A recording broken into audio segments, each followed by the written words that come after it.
आज की बात अब हर शाम सोमवार से शुक्रवार 8:30 बजे से। अरुण राजभर इस वक्त हमें ज्वाइन कर रहे हैं। स्वागत अरुण जी आपका। और बहुत बहुत धन्यवाद। आज तो बम फोड़ने का काम कर दिया ओपी राजभर जी ने। ये ट्रैक से कैसे उतर रही है समाजवादी पार्टी? अब यह बात तो श्री रामगोपाल यादव जी ही बता सकते हैं कि जो जा करके माननीय अमित शाह उन्होंने चिट्ठी दिया है, उस चिट्ठी में जो उन्होंने लंबी चौड़ी कहानी लिखी है, उस कहानी के पीछे जो 10 सांसद लेकर के वहां अगल बगल वहां बैठाए थे, तो ये तो बात वही बता सकते हैं। उनको कैमरे पर लेके आइए, वो बताएंगे कि मैं जो खनन की हमारी फाइल सीबीआई ने खोली थी, जो मुकदमा लिखा था जिसमें गायत्री प्रजापति जेल में गए हैं, और वही रिवर फ्रंट की जांचें जो चल रही है, उसकी फाइल जब आने लगी है, केंद्र सरकार मंगाने लगी, तो ये वहां जाने के लिए क्यों परेशान होने लगे? तो ये बातें तो वही बता सकते हैं कि ये आखिर जब सरकार ऊपर से सीबीआई शिकंजा कसने लगी है, तो ये अपनी फाइल दबाने के लिए अपने सांसदों को लेकर के ये माननीय अमित शाह जी के हवाले जा रहे हैं। जैसे बंगाल में टूट हो रही है, जैसे महाराष्ट्र में टूट हुई है, उसी तरीके से उत्तर प्रदेश में भी बहुत सारे ऐसे लोग, अभी तो कल ही 10 ऐसे नेता जिम्मेदार आए जो समाजवादी पार्टी के लोग ये कह रहे हैं कि मुझे अब अखिलेश जी पर भरोसा नहीं है, क्योंकि ये जिस जिस राज्य में गए हैं, जैसा जैसा इन्होंने बोला है, वैसा वैसा परिणाम इनके पक्ष में नहीं आया। नहीं तो अरुण जी, हम क्यों ना माने ये आपकी राजनीति है। आप ऐसी खबरें इसलिए फ्लोट कर रहे हैं क्योंकि आप जानते हैं अब अगला चुनाव तो उत्तर प्रदेश का है। समाजवादी पार्टी को कमजोर करने से आप ही लोगों को फायदा है। नहीं, ऐसा कुछ नहीं है। देखिए, जब आप लोग सूत्रों के हवाले से खबर चलाते हैं तो कहीं ना कहीं उसमें दम होता है, और जो हमारे सूत्र हैं वो उसमें बहुत बड़ा दम है, क्योंकि हम लोग कोई भी बातें कहते हैं तो उस बात को ठोक बजा के कहते हैं, और वो बातों को आपके ही चैनल पर जब फ्लैश करेगा, अब फिर मैं बैठूंगा स्क्रीन पर, तब मैं बताऊंगा कि जो उस दिन मैं डिबेट में बताया और आप आज जो नाम का फ्लैश कर रहे हैं, क्या ये बातें उस दिन सही साबित हुआ कि नहीं।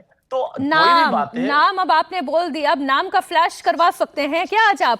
क्या आपके सूत्रों ने नाम दिया है? नहीं, हमारे पास तो नाम आ गए हैं, हमारे यहाँ लिस्ट भी आ गई है, हमारे यहाँ वो चिट्ठी भी आ गई है, जो चिट्ठी वहां जमा की गई है, और वो चिट्ठी जल्द ही जनता के सामने भी आएगी। बस समय का इंतजार करिए। दे दीजिए सर, ब्रेकिंग न्यूज दे दीजिए। नहीं, हम देखिए क्या है कि अभी समाजवादी पार्टी अपने दफ्तर में ब्राह्मण समाज की बैठक कर रही है, और वही ब्राह्मण समाज की बैठक कर रही है जिसके पार्टी का राष्ट्रीय प्रवक्ता कह रहा है कि ब्राह्मण समाजों की हालत वैश्या जैसी व्यवस्थाओं के साथ है। अब आप सोचिए कि जो ब्राह्मण वहां बैठा हुआ है वो इस भाषा को सुन करके किस तरह समाजवादी के साथ बैठक करेगा, ये तो उनको सोचना पड़ेगा। क्योंकि उत्तर प्रदेश में बहुत सैकड़ों ऐसे यादव हैं जो इस बात को खुशी जाहिर कर रहे हैं कि योगी जी और मोदी जी की सरकार में मैं खुश हूं, मेरे लिए मेरा सुनवाई हो रहा है, मेरा काम हो रहा है। लेकिन अखिलेश जी की सरकार में जो बड़े बड़े ठेका पट्टा होते थे, बड़े बड़े काम मिलते थे, वो बड़े बड़े लोगों को मिलता था। बदनाम हमारा समाज छोटा समाज होता था, और आज बड़े पैमाने पर झंडा उतार करके सपा का भारतीय जनता पार्टी झंडा लगा करके लोग ये कह रहे हैं कि तीसरी बार भी योगी जी को ही मुख्यमंत्री बनाएंगे। हमारी पार्टी में, भारतीय समाज पार्टी में सैकड़ों यादव। नहीं, ये रुकिए आगे इस पे जाने, यादव पे जाने से पहले अभी आपने ब्राह्मण की बात की। कोई बड़ा ब्राह्मण नेता टूटने वाला है? देखिए, अब हम आपको बताएंगे, आप संकेत इस तरफ मत लेके जाइए। अभी आप इंतजार करिए।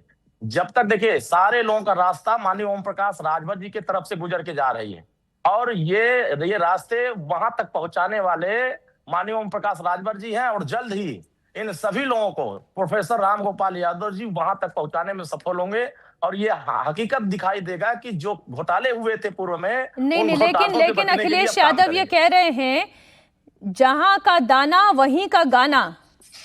नहीं, देखिए, अखिलेश जी के लिए अब कहने के लिए कुछ बचा नहीं है, क्योंकि उनका एक ही फार्मूला है, सुबह टाइम से नहीं उठना, और उठना तो फिर मोबाइल उठाना और ट्वीट कर देना, उसके बाद पीसी पर बैठ जाना, और पीसी के बाद फिर सो जाना। इसके अलावा वो कुछ करते नहीं है। और जनता के बीच में जिस तरीके से माननीय ओम प्रकाश राजभर जी, आदरणीय योगी जी मेहनत कर रहे हैं, उस मेहनत की वजह से आज ये सभी लोग बौखला करके अपने रास्ते बदलना चाहते हैं। और आप इस देश में सभी लोग स्वतंत्र होते हैं अपने रास्ते चुनने के लिए। अगर कोई रास्ता चुनना चाहता है तो इसमें अखिलेश जी को बौखलाहट क्यों हो रही है? इसमें समाजवादी पार्टी को बौखलाहट होने की जरूरत नहीं है। देखिए, आशुतोष जी हैं हमारे साथ, आशुतोष वर्मा समाजवादी पार्टी के स्पोक पर्सन। मैं उनके पास जाऊंगी आपके उठाए गए इन तमाम सवालों को लेकर, लेकिन आप नाम भले ना दें, नंबर तो दे दें।